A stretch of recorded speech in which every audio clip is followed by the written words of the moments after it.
A sus 42 años, Emilio había dedicado su vida al estudio de las enfermedades mentales, una especialidad poco comprendida y frecuentemente temida. Su reputación como médico competente, aunque excéntrico, le había ganado tanto admiradores como detractores en los círculos académicos madrileños. Aquella noche de octubre, el viento frío se colaba por cada recoveco, mientras Emilio se dirigía hacia la residencia de los Mendoza, una de las familias más antiguas y respetadas de Madrid. La carta que había recibido esa mañana era inquietante.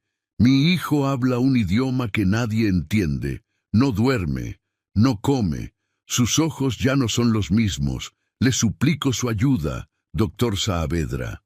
La mansión de los Mendoza se alzaba imponente al final de la calle. Sus muros de piedra gris parecían absorber cualquier luz que osara acercarse. Un sirviente de aspecto sombrío le recibió en la puerta. «El señor Mendoza le espera en el estudio, doctor», dijo el hombre con voz queda, como si temiera despertar a alguien. O algo. Fernando Mendoza era un hombre de complexión robusta que ahora parecía disminuido, encorvado sobre un sillón de cuero junto al fuego. Levantó la mirada cuando Emilio entró y el médico pudo ver el miedo en sus ojos. «Gracias por venir, doctor», dijo Mendoza señalando una silla cercana. «El asunto de mi hijo, no sé a quién más acudir. Cuénteme lo que ha ocurrido», respondió Emilio, sacando de su maletín un pequeño cuaderno. Mendoza suspiró profundamente. «Comenzó hace 3 semanas. Alejandro, mi hijo de 8 años, empezó a tener pesadillas. Gritaba en sueños, cosas incomprensibles. Pensamos que pasaría, pero...» Hizo una pausa, sus manos temblaban visiblemente. Luego comenzó a hablar en un idioma extraño, incluso despierto. Primero palabras sueltas, luego frases completas. Ahora casi no habla español. «¿Ha consultado con otros médicos?», preguntó Emilio anotando cuidadosamente. 3. Todos dicen lo mismo. Delirios, histeria infantil, sugestión, pero ninguno ha podido explicar el idioma. No es latín, ni griego, ni árabe. No es nada que hayamos escuchado antes. Emilio cerró su cuaderno.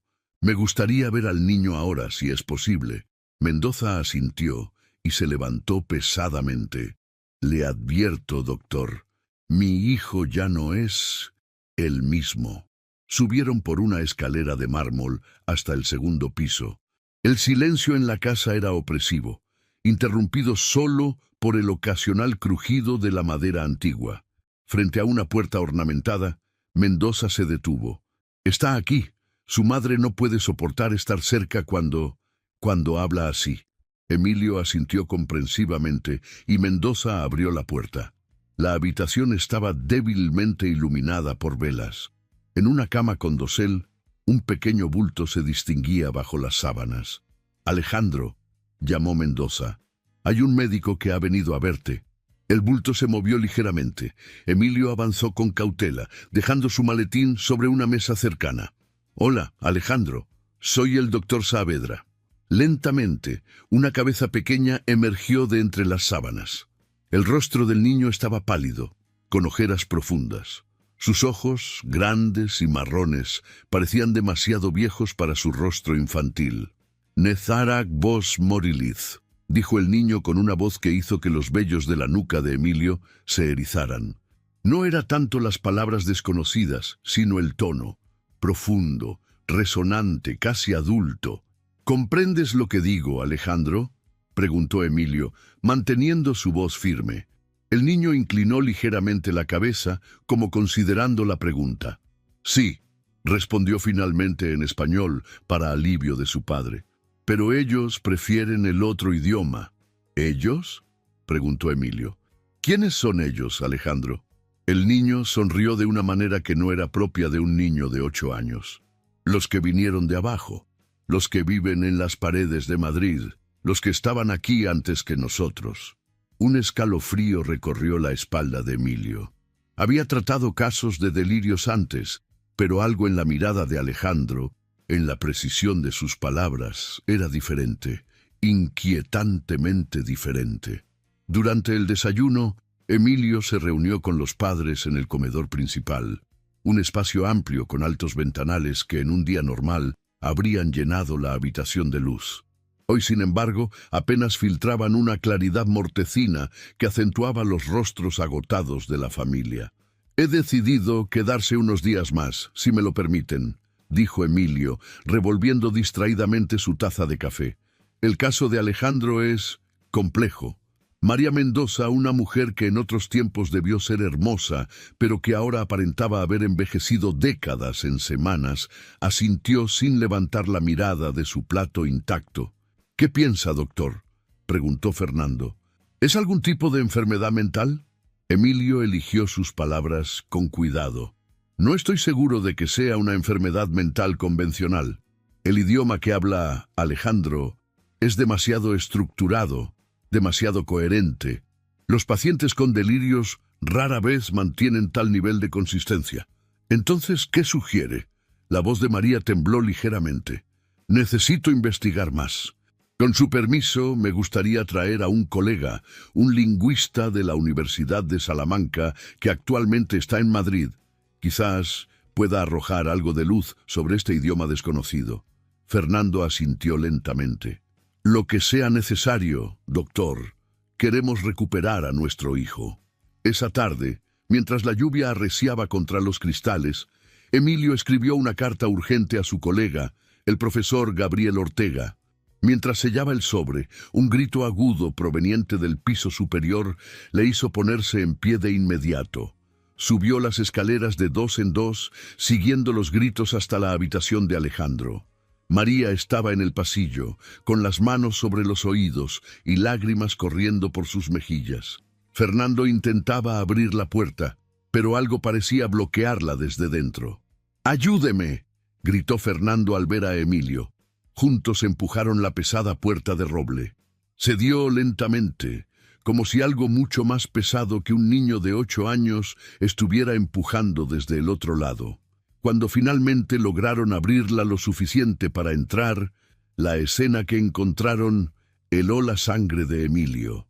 Alejandro estaba de pie sobre la cama, su pequeña figura recortada contra la ventana por la que entraban relámpagos ocasionales.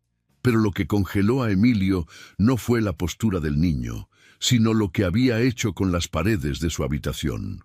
Cada centímetro de pared estaba cubierto de símbolos, dibujos y palabras escritas en aquel idioma desconocido.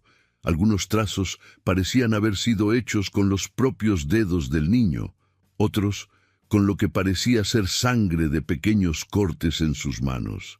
«Vascarra netir tomolat», recitaba Alejandro una y otra vez, con los ojos fijos en algún punto invisible frente a él. «Dios mío», murmuró Fernando, persignándose instintivamente. Emilio avanzó lentamente hacia el niño. «Alejandro, ¿puedes oírme? Soy el doctor Saavedra». El niño giró la cabeza hacia él con un movimiento demasiado fluido, casi inhumano. Sus ojos parecían más oscuros que la noche anterior, casi completamente negros. «Ellos dicen que usted no puede ayudarme, doctor», dijo Alejandro en español con una sonrisa torcida. «Dicen que nadie puede».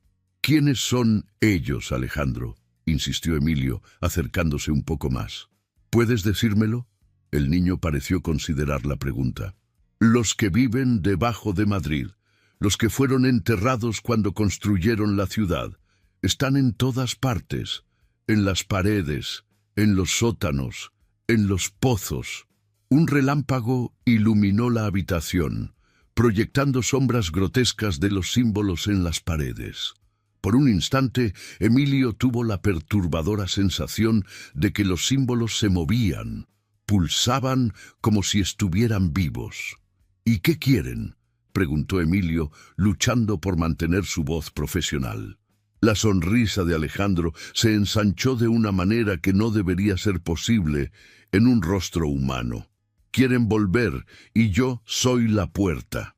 Emilio le recibió en el vestíbulo, agradecido por la rapidez con que había respondido a su llamada. «La situación es aún más extraña de lo que describí en mi carta», dijo Emilio, mientras conducía a su colega hacia el estudio.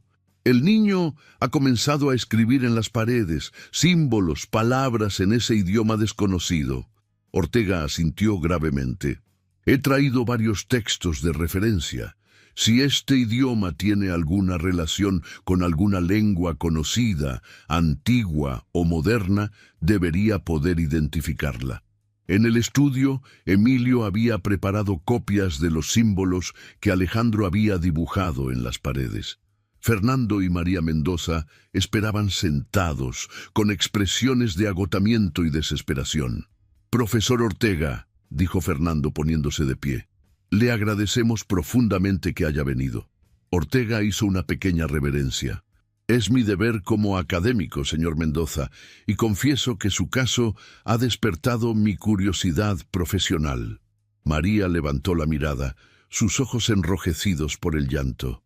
«¿Podrá ayudar a nuestro hijo?» «Haré todo lo posible, señora», respondió Ortega con amabilidad.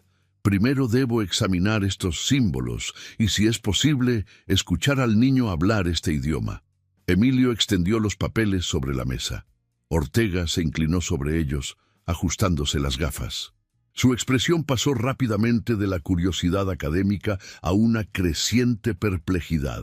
«Extraordinario», murmuró, pasando los dedos sobre los trazos. «La estructura sugiere un sistema logográfico, similar al chino antiguo, pero los símbolos no se corresponden con ningún sistema de escritura conocido». «¿Podría ser un idioma inventado?», preguntó Emilio. «¿Algo creado por la mente del niño?». Ortega negó con la cabeza. «Improbable. La coherencia interna, la repetición de ciertos patrones, esto sugiere una gramática subyacente, reglas lingüísticas establecidas. Un niño de 8 años difícilmente podría inventar un sistema tan complejo». «¿Entonces qué es?», preguntó Fernando, su voz traicionando su creciente ansiedad. Ortega se quitó las gafas y las limpió lentamente con un pañuelo. «No puedo afirmarlo con certeza hasta escuchar al niño, pero estos símbolos me recuerdan a descripciones de inscripciones encontradas en ciertas cuevas del norte de España. Inscripciones que se cree son anteriores a cualquier civilización conocida en la península». Un silencio pesado cayó sobre la habitación, roto solo por el crepitar del fuego en la chimenea. «Me gustaría ver al niño ahora», dijo finalmente Ortega. Subieron al dormitorio de Alejandro, donde una criada vigilaba al niño. Alejandro estaba sentado en un rincón, dibujando más símbolos en un cuaderno que Emilio le había proporcionado para evitar que siguiera dañando las paredes. «Alejandro», llamó suavemente Emilio, «este es el profesor Ortega. Ha venido a hablar contigo». El niño levantó la mirada lentamente. Sus ojos, inyectados en sangre por la falta de sueño, se fijaron en el recién llegado. «Caset Morilim Bostacar», dijo Alejandro, su voz nuevamente más profunda de lo que debería ser posible para un niño. Ortega palideció visiblemente, dio un paso atrás, como si hubiera recibido un golpe físico. «¿Profesor?», preguntó Emilio, preocupado por la reacción de su colega. Ortega se recompuso con dificultad. «Es asombroso. La fonética, la cadencia. Nunca había escuchado nada similar. Y sin embargo, presionó Fernando. «Hay algo familiar», murmuró Ortega, «como un eco distante de algo que debería conocer». Se dirigió directamente al niño, agachándose para estar a su nivel. «¿Puedes entenderme, Alejandro?».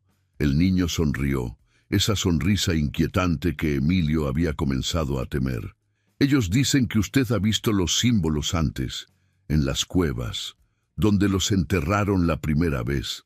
Ortega se tambaleó hacia atrás, casi cayendo. Fernando tuvo que sostenerlo. «¿Qué sucede?», exigió Emilio.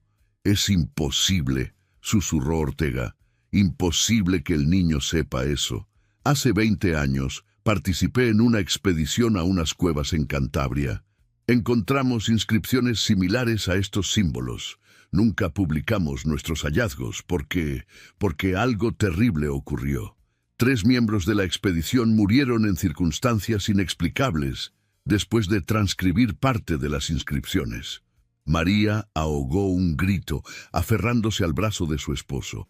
«¿Qué está diciendo, profesor?», preguntó Fernando, su voz temblorosa. «Estoy diciendo», respondió Ortega con un hilo de voz, «que su hijo está hablando un idioma que no debería conocer nadie en este mundo. Un idioma que, según las leyendas locales de aquella región, pertenecía a seres que habitaron la península mucho antes que los humanos. Necesito que me cuente más sobre esa expedición, profesor», insistió Emilio, sirviendo una generosa cantidad de coñac en 3 vasos. Ortega suspiró, pasándose una mano temblorosa por la barba. «Fue en 1801, durante el reinado de Carlos IV. La Real Academia de Historia financió una expedición a unas cuevas recién descubiertas en Cantabria. Yo era joven, apenas un ayudante del catedrático Julián Navarro». «¿Qué encontraron exactamente?», preguntó Fernando, apurando su bebida de un trago.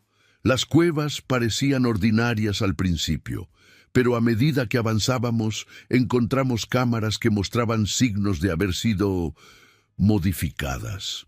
Paredes demasiado lisas, pasadizos demasiado regulares para ser naturales. Ortega hizo una pausa, como si dudara en continuar, y luego encontramos las inscripciones. Cubrían las paredes de una cámara circular, junto con pinturas.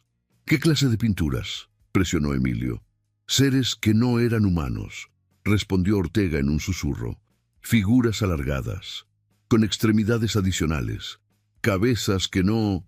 Sacudió la cabeza, como si el recuerdo fuera demasiado para soportar. El profesor Navarro comenzó a transcribir los símbolos. 2 días después empezó a hablar en un idioma extraño. Una semana más tarde se suicidó, dejando una nota escrita en esos mismos símbolos. 2 asistentes más murieron en circunstancias similares. Un relámpago particularmente intenso iluminó la habitación, seguido por un trueno que hizo vibrar las ventanas. «La expedición fue cancelada», continuó Ortega. «La entrada a las cuevas sellada. La academia clasificó todo el asunto y nos hizo jurar secreto. ¿Y ahora mi hijo habla ese mismo idioma?». La voz de Fernando era apenas audible. «No puedo explicarlo», admitió Ortega. «Es como si el conocimiento de esa lengua hubiera encontrado al niño, como si lo hubiera elegido». Emilio, siempre el racionalista, intentó mantener la calma. «Debe haber una explicación lógica. Quizás Alejandro escuchó a alguien hablar este idioma. Quizás...». Un grito desgarrador desde el piso superior interrumpió sus palabras. Los 3 hombres se pusieron de pie al instante, corriendo hacia las escaleras. La criada que debía vigilar a Alejandro estaba en el pasillo, con el rostro pálido como la cera. «El niño desapareció», balbuceó. «Estaba dormido, y luego la puerta se abrió sola, y cuando miré, ya no estaba». «¡Alejandro!», gritó Fernando corriendo hacia la habitación de su hijo. La puerta estaba abierta de par en par, la cama vacía, la ventana cerrada y con el pestillo puesto. «Es imposible», murmuró Emilio. «No pudo haber salido sin que alguien lo viera». Un nuevo grito, esta vez desde el piso inferior, los hizo bajar precipitadamente. María estaba en el vestíbulo, señalando hacia la puerta que conducía al sótano. «Lo vi», dijo con voz entrecortada. «Vi a Alejandro bajar hacia el sótano». Sin esperar más, Fernando tomó un candelabro y se dirigió hacia la puerta del sótano, seguido por Emilio y Ortega. María intentó seguirlos, pero Emilio la detuvo. «Quédese aquí, señora, por favor». El sótano de la mansión Mendoza era un lugar antiguo, con paredes de piedra que databan de siglos atrás. La humedad había creado manchas oscuras en las paredes, y el aire olía a tierra mojada y a algo más, algo indefinible que hizo que Emilio arrugara la nariz. «Alejandro», llamó Fernando, su voz reverberando en el espacio cavernoso. No hubo respuesta, solo el sonido de goteras distantes y el crujir ocasional de la vieja estructura. «Debemos separarnos», sugirió Emilio. «Este lugar es demasiado grande». Avanzaron en diferentes direcciones, cada uno con una vela. Emilio se dirigió hacia el fondo del sótano, donde se almacenaban viejos muebles y objetos olvidados por generaciones de Mendoza. Mientras avanzaba entre sombras danzantes, notó algo extraño en una de las paredes, un brillo tenue, como si la piedra misma estuviera iluminada desde dentro. Se acercó cautelosamente. La pared parecía normal, antigua piedra gris. Pero cuando la tocó, sintió una vibración, un pulso como de un corazón latiendo dentro de la roca, y entonces lo vio, un símbolo, idéntico a los que Alejandro había dibujado, brillando débilmente en la superficie de la piedra. «Profesor Ortega», llamó Emilio sin apartar la vista del símbolo. «Venga a ver esto». No hubo respuesta. El silencio en el sótano parecía haberse vuelto más denso, más opresivo. «¿Fernando? ¿Profesor?», llamó nuevamente, elevando la voz. Solo el eco de sus propias palabras le respondió. Con un escalofrío recorriéndole la espalda, Emilio se dio cuenta de que estaba solo, o quizás no del todo solo, porque mientras observaba, más símbolos comenzaron a aparecer en la pared, brillando como brasas moribundas, formando un arco.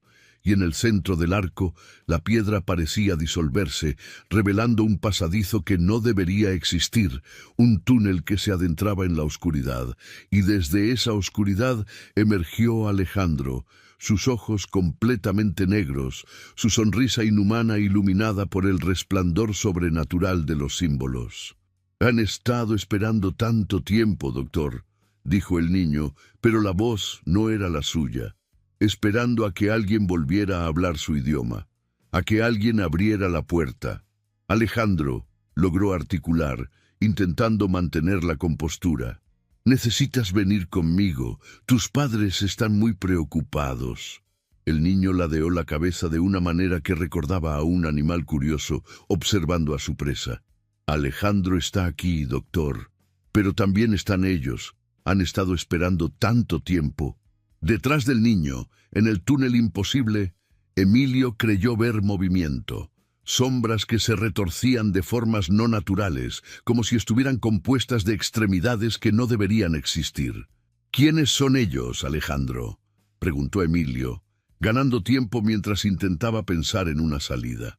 «Los primeros», respondió el niño, «los que habitaron esta tierra cuando el mundo era joven, los que fueron enterrados, olvidados, cuando llegaron los hombres». Un ruido de pasos apresurados rompió el momento. Fernando y Ortega aparecieron desde diferentes direcciones, sus rostros iluminados por la luz trémula de sus velas. «¡Alejandro!», exclamó Fernando, avanzando hacia su hijo. «¡No se acerque!», gritó Ortega con alarma. «¡Mire la pared!». Fernando se detuvo, notando por primera vez el pasadizo imposible y los símbolos brillantes. Su rostro se transformó en una máscara de horror. «Dios mío, ¿qué es eso?». «Una puerta», respondió Ortega, su voz temblorosa. «Una puerta que nunca debió ser abierta». Alejandro se giró hacia su padre, y por un instante, algo de la inocencia infantil regresó a sus ojos. «Papá, tengo miedo. Ellos no me dejan ir». Fernando dio un paso adelante, pero Emilio lo detuvo. «Espere. Podría ser peligroso». «Es mi hijo», respondió Fernando con determinación, «y voy a traerlo de vuelta». Antes de que pudieran detenerlo, Fernando avanzó hacia Alejandro, extendiendo los brazos. «Ven aquí, hijo, papá te protegerá». Alejandro pareció dudar, sus ojos oscilando entre el negro sobrenatural y su marrón natural. Dio un pequeño paso hacia su padre, y entonces las sombras del túnel se movieron. Emilio nunca podría describir adecuadamente lo que vio. Era como si la oscuridad misma tomara forma, estirándose en apéndices que no seguían ninguna anatomía conocida. Se enroscaron alrededor de Alejandro, no físicamente, sino como una penumbra que difuminaba los bordes de su pequeña figura. «¡No!», gritó Fernando, lanzándose hacia adelante para agarrar a su hijo. Lo que sucedió a continuación ocurrió con una rapidez aterradora. Fernando alcanzó a Alejandro, sus dedos rozando apenas la tela de su camisa. El niño emitió un grito desgarrador, no con su voz, sino con muchas voces superpuestas. Las sombras del túnel se agitaron violentamente, extendiéndose hacia Fernando. Ortega reaccionó primero, lanzándose hacia adelante para tirar de Fernando hacia atrás. Emilio se unió al esfuerzo, y entre los dos lograron arrancar a Fernando del alcance de aquellas sombras imposibles. Pero el daño estaba hecho. Donde las sombras habían tocado la mano de Fernando, la piel se había vuelto gris, como ceniza, y sus ojos mostraban ahora el mismo vacío negro que los de su hijo. «Nakturak vos melit», murmuró Fernando con una voz que no era la suya. «Se está extendiendo», susurró Ortega con horror. «Sea lo que sea, se está extendiendo a través del contacto». Emilio, aferrándose desesperadamente a su formación médica, intentó evaluar la situación. «Tenemos que sacarlos de aquí, a ambos». «Es demasiado tarde», dijo Ortega. «La puerta está abierta, y lo que hay al otro lado quiere salir». Como para confirmar sus palabras, el túnel en la pared pareció ensancharse. Las sombras se volvieron más densas, más sustanciales, y Alejandro, con una sonrisa que no pertenecía a ningún niño, dio un paso atrás, hacia la oscuridad.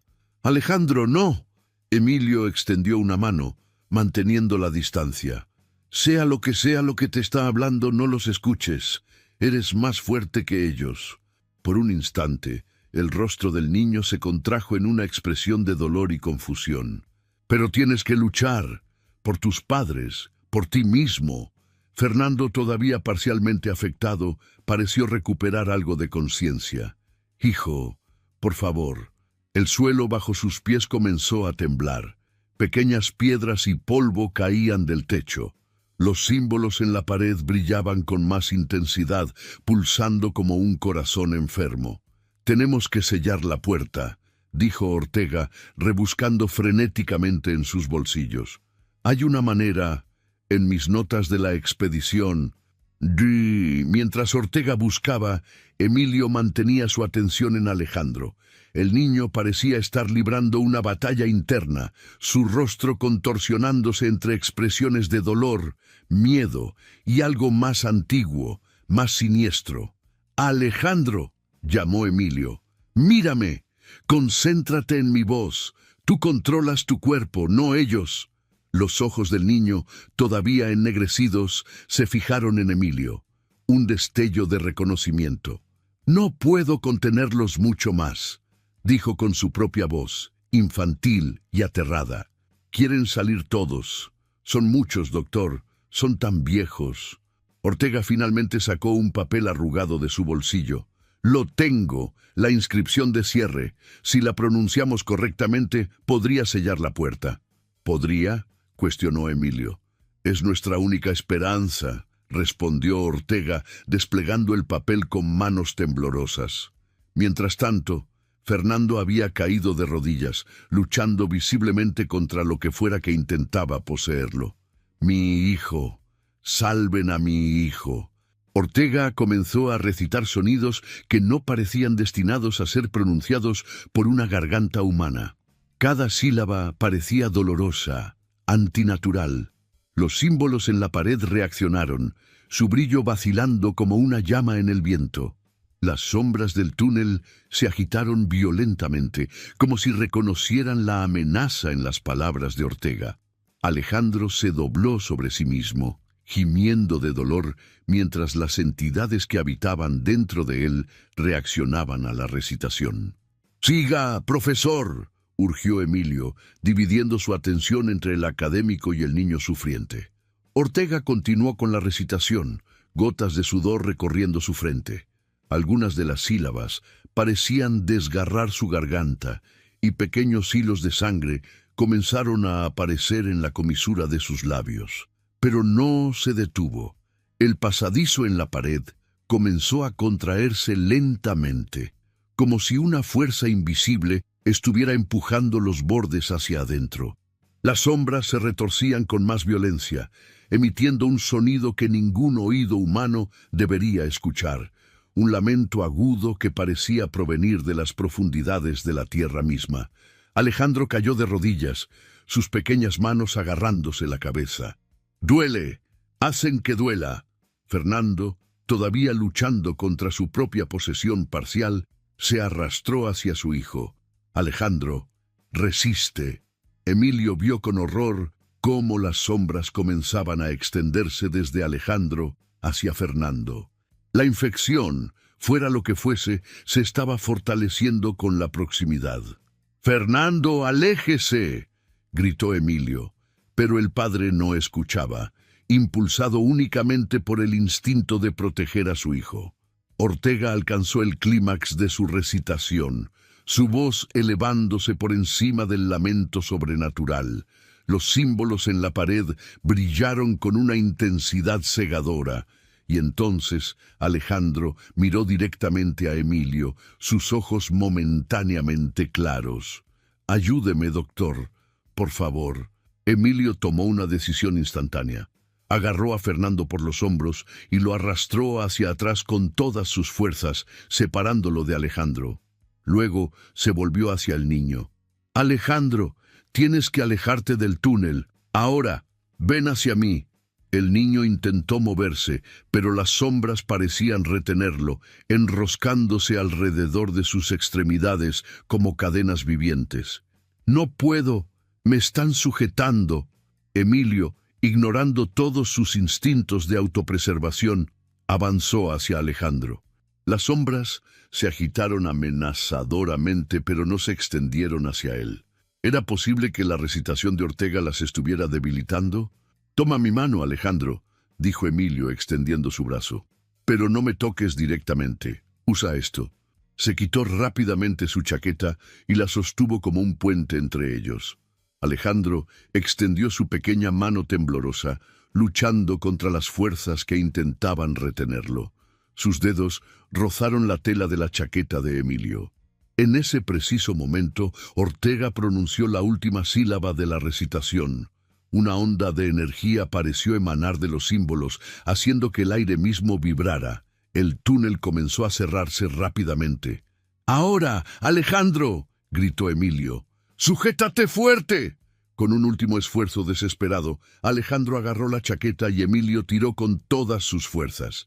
El niño se desprendió del agarre de las sombras justo cuando el túnel se cerraba completamente. Los símbolos desvaneciéndose hasta desaparecer, dejando solo la antigua pared de piedra. El silencio que siguió fue absoluto, roto únicamente por las respiraciones agitadas de los cuatro. Alejandro, exhausto, se desplomó en los brazos de Emilio. Sus ojos, cuando los abrió brevemente, habían vuelto a su color marrón natural. «Se han ido», susurró. «Ya no los oigo». Fernando, todavía en el suelo, parpadeó confundido. La mancha gris en su mano se estaba desvaneciendo lentamente, y sus ojos recuperaban su aspecto normal.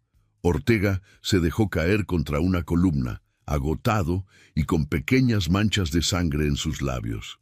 «Funcionó», murmuró con incredulidad. «Realmente funcionó». Emilio sostuvo al niño, sintiendo su pequeño cuerpo temblar. «¿Cómo te sientes, Alejandro?» «Cansado», respondió el niño con voz débil. «Y vacío, como si hubiera tenido una pesadilla muy larga». Fernando se acercó cautelosamente, todavía inseguro. «¿Alejandro? ¿Hijo?». El niño miró a su padre y por primera vez en semanas sonrió con la inocencia propia de un niño de 8 años. «Papá». Padre e hijo se abrazaron, mientras Emilio y Ortega intercambiaban miradas cargadas de significado.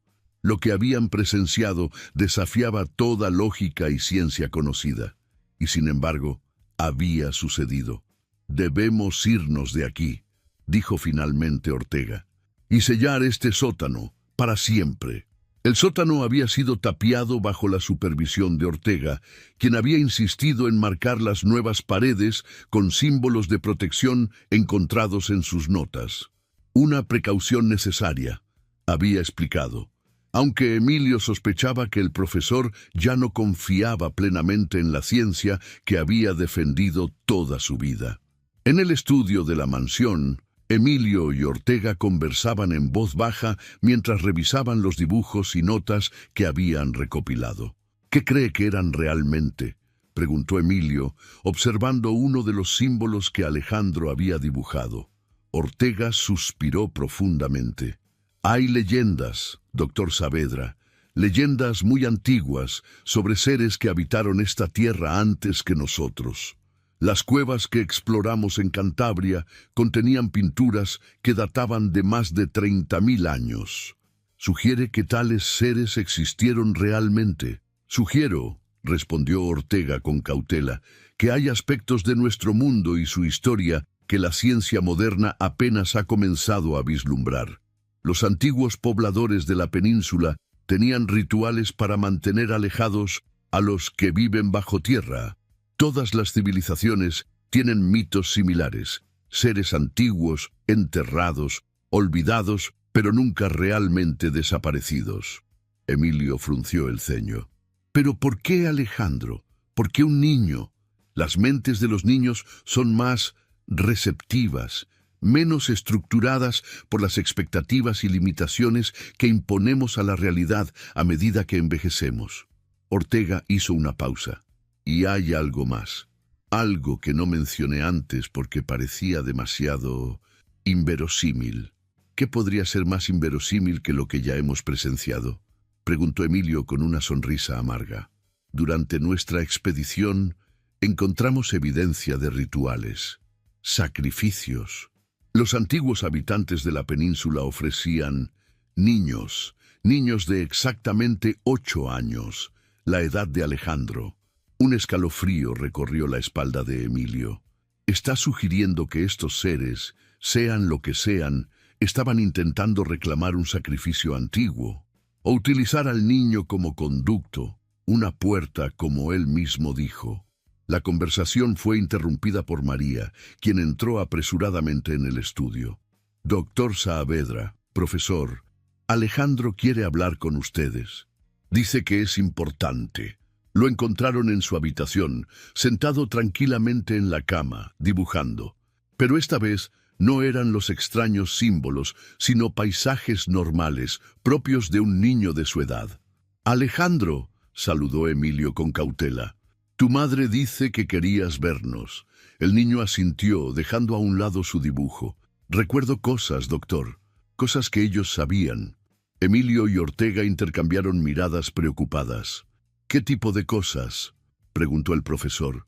«Sobre cómo llegaron aquí, sobre por qué tuvieron que esconderse bajo tierra». Alejandro habló con una calma inusual para su edad. «No eran malos, no al principio. Tenían miedo».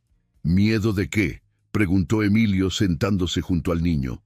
«De los que vinieron después, de los que los cazaron hasta casi exterminarlos». Alejandro miró por la ventana hacia el cielo. «Vinieron de muy lejos, doctor, de más allá de las estrellas».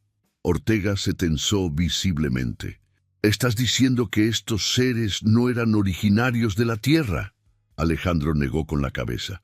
«Su hogar era diferente, con un cielo que tenía 3 lunas.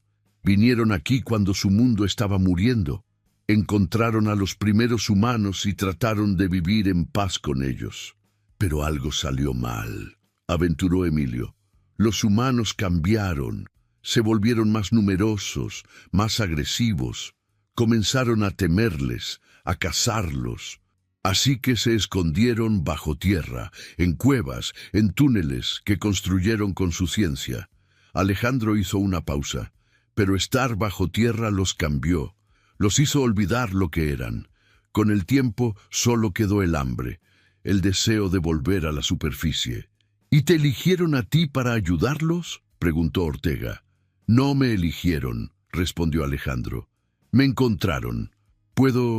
Podía oír cosas que otros no pueden. Ellos lo sabían».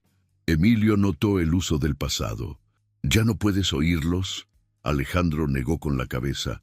«Se han ido, o al menos ya no pueden alcanzarme, pero dejaron recuerdos, conocimiento».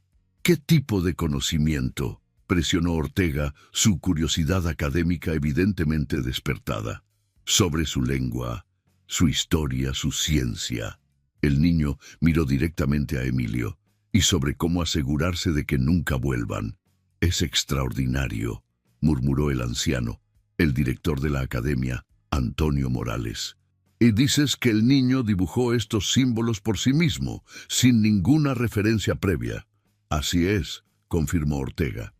Y lo más notable es que coinciden exactamente con los símbolos que encontramos en las cuevas de Cantabria hace 20 años. Morales ajustó sus gafas, estudiando los dibujos que Alejandro había hecho y que Emilio había traído cuidadosamente a la academia. Nunca creí que volvería a ver estos símbolos. Después de la tragedia de la expedición, ordené que todos los registros fueran sellados. Y sin embargo, de alguna manera, este conocimiento encontró a un niño en Madrid, dijo Emilio. Un niño que no tiene conexión alguna con la expedición o con la región de Cantabria. No es el primer caso, dijo Morales en voz baja, como si temiera ser escuchado. A lo largo de los siglos, la academia ha documentado casos similares. Personas, a menudo niños, que repentinamente comienzan a hablar lenguas desconocidas o a dibujar símbolos idénticos a los que ustedes encontraron. ¿Por qué no se ha hecho público este conocimiento?, preguntó Emilio con indignación. Morales le dirigió una mirada cansada. ¿Qué propondría, doctor? ¿Que anunciemos al mundo la existencia de seres antiguos que viven bajo la tierra? ¿Que provoquemos pánico masivo o, peor aún, que despertemos la curiosidad de quienes podrían intentar buscarlos? Ortega intervino. La política de la academia siempre ha sido proteger al público general de conocimientos potencialmente peligrosos. Y mientras tanto, niños inocentes como Alejandro se convierten en víctimas, replicó Emilio. Precisamente por eso los he convocado hoy, dijo Morales. Se levantó con dificultad y se dirigió a un estante cercano. De allí extrajo un libro de aspecto antiguo, encuadernado en cuero negro, sin ninguna inscripción visible. Este manuscrito data del siglo XIV. Fue escrito por un monje benedictino que documentó casos similares en toda Europa. Abrió el libro con reverencia. Las páginas amarillentas estaban cubiertas de una caligrafía precisa, intercalada con dibujos de los mismos símbolos que Alejandro había reproducido. El monje los llamaba los antiguos, continuó Morales, y creía que habían sido los primeros habitantes de la Tierra, mucho antes que los humanos. Según sus investigaciones, estos seres poseían conocimientos y habilidades que superaban nuestra comprensión, pero fueron gradualmente relegados a vivir bajo tierra cuando los humanos se volvieron la especie dominante. Eso coincide con lo que Alejandro nos contó, murmuró Emilio. El manuscrito también menciona ciclos, dijo Morales pasando las páginas. Periodos de aproximadamente 100 años en los que los antiguos intentan regresar a la superficie, utilizando humanos susceptibles como conductos. ¿Y qué ocurre al final de esos ciclos?, preguntó Ortega. La expresión de Morales se ensombreció. Si tienen éxito en abrir una puerta permanente, el manuscrito habla de ciudades enteras desaparecidas en una sola noche, de sombras que consumen a los vivos, de un hambre antigua e insaciable. Un silencio pesado cayó sobre la biblioteca. Fuera, un trueno lejano anunciaba que la tormenta quizás no había terminado del todo. Pero también menciona una forma de detenerlos, continuó Morales finalmente. Un ritual que sella las puertas y protege a aquellos que han sido tocados por los antiguos. El niño mencionó algo similar, dijo Emilio. Dijo que tenía conocimiento sobre cómo asegurarse de que nunca vuelvan. Morales asintió gravemente. Entonces debemos actuar rápidamente. Según mis cálculos, estamos precisamente en el centenario del último ciclo documentado. La familia Mendoza tiene una responsabilidad que no pueden ignorar. ¿Qué sugiere exactamente?, preguntó Emilio con cautela. El ritual requiere que el conducto, en este caso Alejandro, sea quien lo realice. Debe volver al lugar donde la puerta se abrió y completar una serie de acciones específicas. ¿Está sugiriendo que llevemos al niño de vuelta al sótano?, preguntó Emilio horrorizado. Después de todo lo que ha pasado, ¿quiere exponerlo nuevamente a ese peligro? No es una cuestión de lo que quiero, doctor Saavedra, respondió Morales con firmeza. Es una cuestión de lo que debe hacerse. Si no completamos el ritual, los antiguos encontrarán otra puerta, otro conducto. Y la próxima vez, quizás no tengamos la suerte de detenerlos a tiempo. Ortega, que había estado examinando el manuscrito en silencio, levantó la mirada. El ritual parece relativamente simple. Símbolos dibujados en un patrón específico, palabras pronunciadas en la lengua de los antiguos. Alejandro aún recuerda el idioma, según nos dijo. ¿Y si el ritual fracasa?, preguntó Emilio. Si en lugar de sellar la puerta, la abre completamente. Morales cerró el libro lentamente. Entonces, doctor Saavedra, me temo que Madrid podría convertirse en otro de esos lugares que desaparecen de los registros históricos. Otra ciudad devorada por las sombras.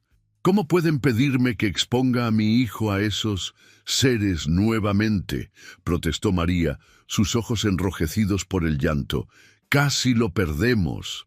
Estaban reunidos en el salón principal de la mansión, los Mendoza, Emilio, Ortega y el director Morales, quien había insistido en supervisar personalmente el ritual. Entiendo su preocupación, señora Mendoza, dijo Morales con suavidad, pero debe comprender que su hijo sigue conectado a los antiguos, aunque ya no pueda oírlos. Esa conexión no desaparecerá simplemente con el tiempo. De hecho, podría fortalecerse nuevamente. ¿Qué está diciendo?, preguntó Fernando alarmado. Estoy diciendo que sin el ritual existe el riesgo de que Alejandro vuelva a ser vulnerable a su influencia. Y la próxima vez podríamos no ser capaces de traerlo de vuelta. María se cubrió el rostro con las manos, sollozando silenciosamente. Fernando la rodeó con un brazo, su expresión atormentada. ¿Y este ritual realmente lo protegerá?, preguntó. Según todos los registros históricos que poseemos, sí, respondió Morales. No solo sellará permanentemente la puerta en su sótano, sino que también protegerá a Alejandro de cualquier intento futuro de contacto. Yo estaré con él en todo momento, añadió Emilio. No permitiré que nada le suceda. María levantó la mirada, sus ojos brillantes de lágrimas, pero también de determinación. Entonces yo también estaré presente. Es mi hijo. Es demasiado peligroso, comenzó Ortega, pero María lo interrumpió. No me importa el peligro. Si mi hijo debe enfrentar esto, no lo hará solo. Después de una larga discusión, se llegó a un acuerdo. El ritual se realizaría al amanecer del día siguiente. Alejandro, bajo la supervisión directa de Emilio y Morales, realizaría los dibujos y pronunciaría las palabras necesarias. Ortega se encargaría de preparar el sótano, retirando parcialmente el muro que habían construido para acceder al lugar exacto donde se había abierto la puerta. Fernando y María podrían estar presentes, pero a una distancia segura y bajo ninguna circunstancia intervendrían. Esa noche, mientras los adultos finalizaban los preparativos, Emilio fue a visitar a Alejandro en su habitación. El niño estaba despierto, mirando por la ventana hacia la ciudad dormida. ¿No puedes dormir?, preguntó Emilio suavemente. Alejandro negó con la cabeza. Sé lo que tengo que hacer mañana. Tengo miedo, doctor. Emilio se sentó junto a él en el borde de la cama. Es normal tener miedo, Alejandro. Incluso los adultos tienen miedo a veces. No es miedo por mí, dijo el niño sorprendiendo a Emilio. Es miedo por lo que podría pasar si no lo hago bien. Si ellos logran regresar... ¿Recuerdas lo que tienen planeado?, preguntó Emilio con cautela. Alejandro asintió lentamente. Tienen hambre. Han estado hambrientos durante tanto tiempo. Y nosotros somos alimento. Un escalofrío recorrió la espalda de Emilio. No permitiremos que eso suceda. El ritual los detendrá. Si funciona, murmuró Alejandro. Ellos conocen el ritual también, intentarán detenerme. Estaré contigo, prometió Emilio. No te dejaré solo ni por un momento. El niño miró a Emilio con ojos demasiado viejos para su rostro joven. Tenga cuidado, doctor. Ellos lo recuerdan. Saben que usted me ayudó a escapar. Hay odio hacia usted. Emilio intentó no mostrar la inquietud que esas palabras le provocaron. Descansa un poco, Alejandro. Mañana será un día importante. Cuando Emilio se retiró, encontró a Ortega esperándolo en el pasillo. ¿Cómo está el niño?, preguntó el profesor, asustado, pero lúcido, demasiado lúcido para mi gusto. Ortega asintió comprensivamente. El conocimiento que los antiguos dejaron en él es una carga demasiado pesada para un niño. Cree que desaparecerá después del ritual. El manuscrito no es claro al respecto, admitió Ortega, pero tengo esperanzas de que, con el tiempo, esos recuerdos se desvanezcan como cualquier mal sueño. Emilio miró hacia la puerta cerrada de la habitación de Alejandro. ¿Y si el ritual fracasa? ¿Si los antiguos son demasiado fuertes? La expresión de Ortega se ensombreció. Entonces, amigo mío, me temo que tendremos que tomar medidas más drásticas. ¿Qué quiere decir?, preguntó Emilio, aunque sospechaba la respuesta. El manuscrito menciona una alternativa. Si el conducto no puede ser salvado, si la posesión es demasiado fuerte. Ortega no completó la frase, pero su significado era claro. No llegaremos a eso, dijo Emilio con firmeza. Salvaremos a Alejandro y detendremos a los antiguos. No hay otra opción aceptable. Ortega asintió, aunque su expresión seguía siendo sombría. Rezaré para que tenga razón, doctor, por el bien de todos nosotros. Alejandro, vestido con ropa sencilla y limpia, parecía extrañamente sereno. María, por el contrario, apenas podía contener su ansiedad, apretando una pequeña cruz de plata entre sus manos temblorosas.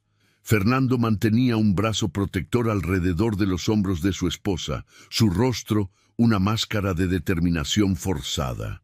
Morales había traído consigo el antiguo manuscrito y varios objetos envueltos en tela.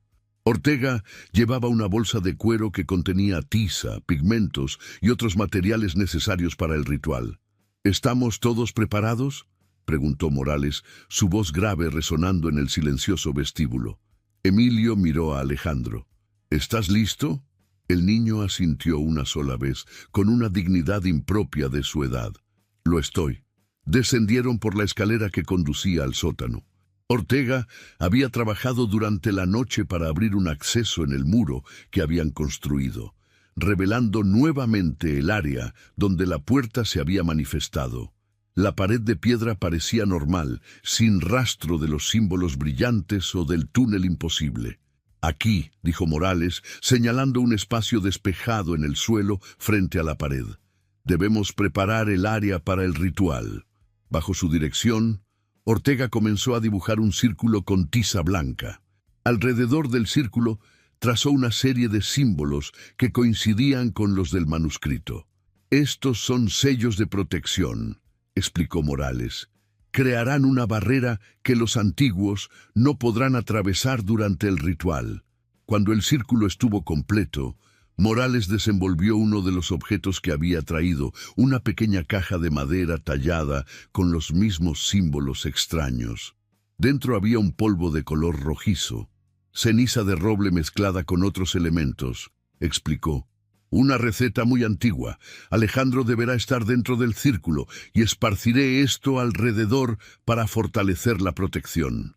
María dio un paso adelante. ¿Es seguro? ¿Para mi hijo? «Es tan seguro como puede ser este tipo de ritual», respondió Morales con honestidad. «El mayor peligro vendrá de los antiguos mismos, no de nuestras precauciones». Emilio se agachó para estar al nivel de Alejandro. «Recuerda, estaré justo aquí. Si en algún momento sientes que algo anda mal, que pierdes el control, solo dilo y detendremos todo». El niño miró a Emilio con una intensidad inquietante. «No podemos detenernos una vez que comience, doctor. Ellos lo saben. Están esperando. Un silencio incómodo siguió a esas palabras. Finalmente, Morales habló. El niño tiene razón. Una vez iniciado el ritual, debe completarse. Interrumpirlo podría tener consecuencias indeseables. ¿Qué tipo de consecuencias?, exigió Fernando. El manuscrito menciona casos donde rituales interrumpidos resultaron en la apertura permanente de puertas, dijo Morales con gravedad. En esos casos no hubo supervivientes para contar los detalles. María ahogó un sollozo. Fernando la abrazó con más fuerza. Procedamos entonces, dijo Emilio, intentando proyectar una confianza que no sentía completamente. Alejandro entró en el círculo sin vacilación. Morales esparció cuidadosamente el polvo rojizo alrededor, murmurando palabras en latín mientras lo hacía. Ortega entregó al niño un pequeño cuenco con pigmento negro. «Debes dibujar estos símbolos», indicó Morales, mostrándole una página específica del manuscrito. «En la pared exactamente como aparecen aquí». Alejandro estudió la página con atención y luego, con una seguridad sorprendente, comenzó a dibujar en la pared de piedra. Sus movimientos eran precisos, como si hubiera estado practicando durante años en lugar de ver los símbolos por primera vez. A medida que cada símbolo tomaba forma, una tensión creciente parecía llenar el sótano. El aire se volvió más pesado, más frío. Las llamas de las velas que habían colocado alrededor parpadearon sin que hubiera ninguna corriente de aire visible. «Está funcionando», murmuró Ortega. «Los símbolos están activándose». Cuando Alejandro completó el último trazo, un cambio sutil, pero inconfundible, ocurrió en la pared. La piedra parecía volverse ligeramente translúcida, como si se pudiera ver a través de ella hacia una oscuridad más profunda que la ausencia de luz. «Ahora», dijo Morales con voz tensa, «debes recitar las palabras en su idioma que sellarán la puerta». Alejandro asintió, tomando una respiración profunda. Cuando comenzó a hablar, no fue con su voz infantil, sino con un tono más profundo, resonante, que parecía llenar el espacio a su alrededor. «Baskarak nethir tomolat, kaset morilim vostakar». La temperatura en el sótano descendió bruscamente. El aliento de todos se condensaba en pequeñas nubes frente a sus rostros. La pared frente a Alejandro comenzó a vibrar sutilmente, y entonces las sombras empezaron a moverse. No desde la pared, sino desde los rincones del sótano, desde debajo de muebles antiguos, desde grietas en el suelo. Se deslizaban como humo negro, deteniéndose al borde del círculo de protección, acumulándose como un muro viviente de oscuridad. «No se muevan», ordenó Morales en voz baja pero firme. «El círculo nos protege». Alejandro continuó su recitación, su voz nunca vacilante a pesar del horror que se acumulaba a su alrededor. Los símbolos que había dibujado en la pared comenzaron a brillar con un resplandor azulado, pulsando al ritmo de sus palabras. Las sombras se agitaban cada vez más violentamente, como animales enjaulados buscando una salida. Emilio podía jurar que escuchaba voces dentro de ellas, susurros en ese mismo idioma antiguo, pero distorsionados, llenos de furia y hambre.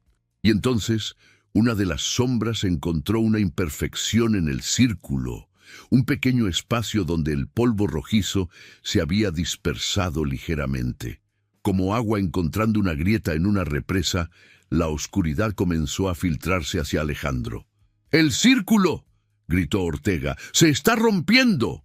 «¡Alejandro!», gritó María, intentando avanzar hacia su hijo, pero Fernando la sujetó firmemente.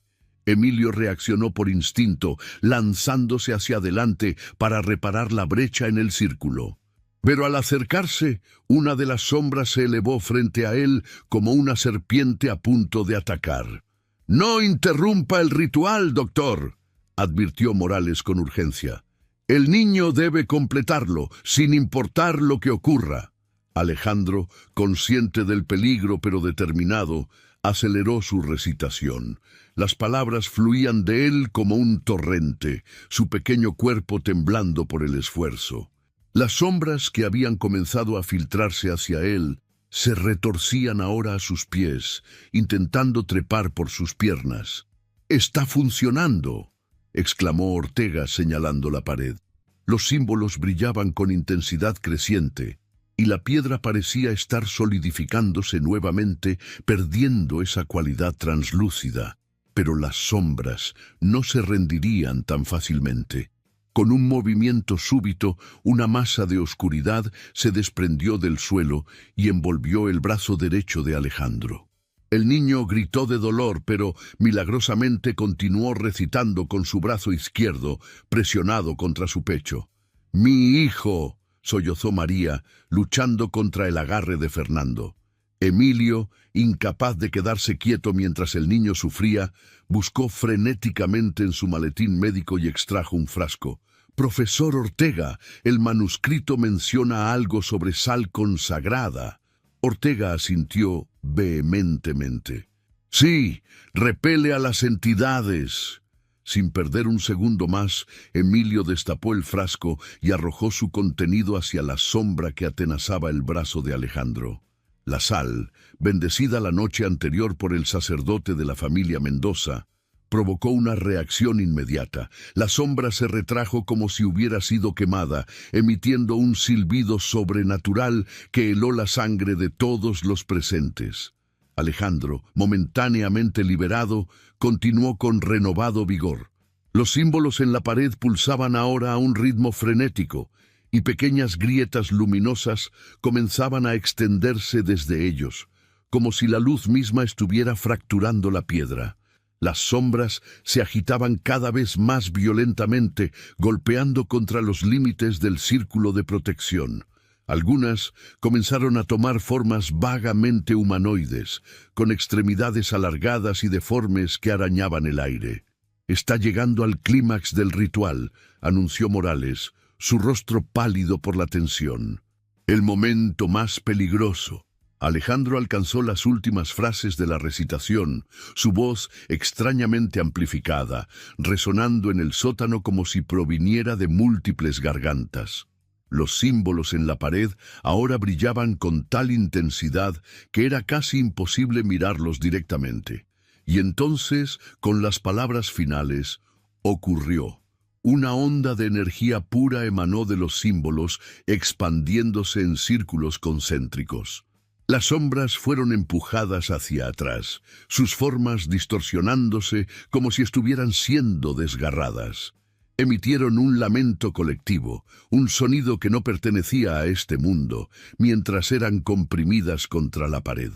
La piedra pareció absorberlas, los símbolos brillantes actuando como un sello que las atraía y encerraba. Una a una, las sombras fueron succionadas hacia la pared, hasta que la última partícula de oscuridad desapareció. Los símbolos resplandecieron una vez más, con un destello cegador, y luego se apagaron completamente. La pared volvió a ser simple piedra gris, sin ningún rastro visible de lo que acababa de ocurrir. Alejandro, exhausto, se desplomó dentro del círculo. «¡Alejandro!», gritaron sus padres al unísono, corriendo hacia él tan pronto como quedó claro que el peligro había pasado. Emilio se arrodilló junto al niño, comprobando rápidamente sus signos vitales. «Está bien», anunció con alivio. «Solo agotado». Efectivamente, Alejandro abrió los ojos lentamente, miró a su alrededor, confundido, y luego directamente a sus padres. «Mamá, papá». Su voz era normal, infantil, sin rastro de aquella resonancia sobrenatural. María abrazó a su hijo, lágrimas de alivio corriendo por sus mejillas. «Mi niño, mi valiente niño». Morales y Ortega examinaban la pared con expresiones de asombro y cautela. «Increíble», murmuró Ortega. «El sello parece perfecto. No hay rastro de energía residual». «El ritual fue un éxito», confirmó Morales. Miró hacia Alejandro con una mezcla de respeto y compasión. El niño ha hecho algo que pocos adultos habrían tenido el valor de intentar. Emilio ayudó a Fernando a levantar a Alejandro, quien apenas podía mantenerse en pie por el cansancio.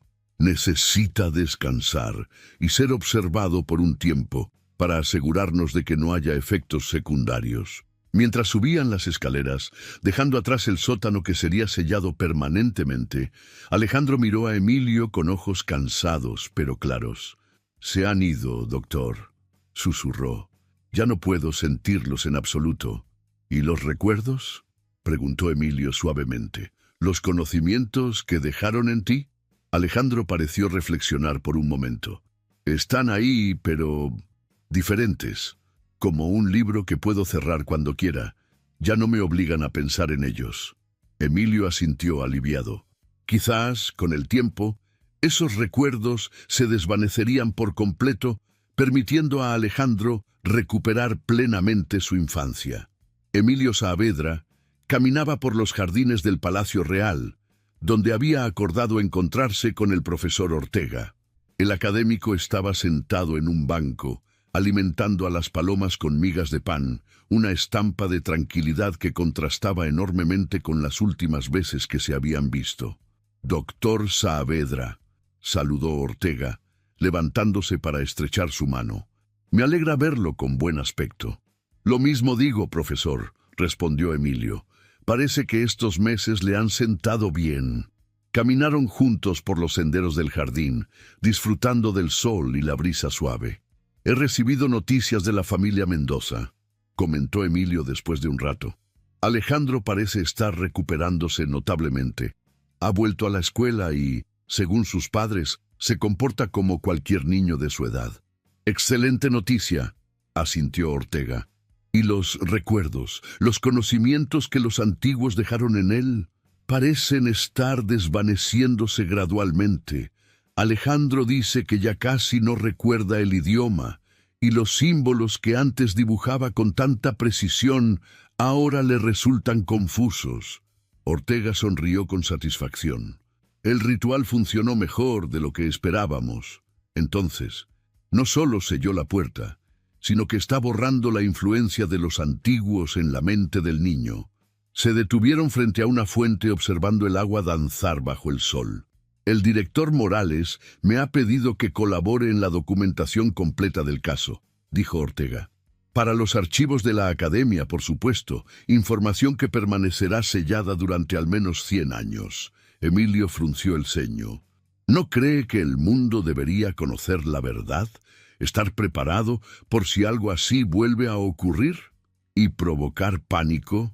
O peor aún, despertar la curiosidad de aquellos lo suficientemente imprudentes como para intentar contactar a los antiguos voluntariamente». Ortega negó con la cabeza. «No, amigo mío, hay conocimientos que es mejor mantener restringidos». «Supongo que tiene razón», concedió Emilio, aunque no del todo convencido. «Pero no puedo evitar pensar en otros niños, en otras familias que podrían enfrentarse a situaciones similares, sin ninguna preparación o conocimiento previo. Por eso la Academia mantiene vigilancia constante», explicó Ortega. «Tenemos agentes en toda España, atentos a señales de actividad similar. Si surge otro caso como el de Alejandro, estaremos preparados para intervenir rápidamente». Continuaron caminando en silencio por un momento, cada uno sumido en sus propios pensamientos. «Hay algo que me ha estado molestando», dijo finalmente Emilio. «Algo que Alejandro mencionó sobre los antiguos. Dijo que vinieron de otro mundo, de más allá de las estrellas».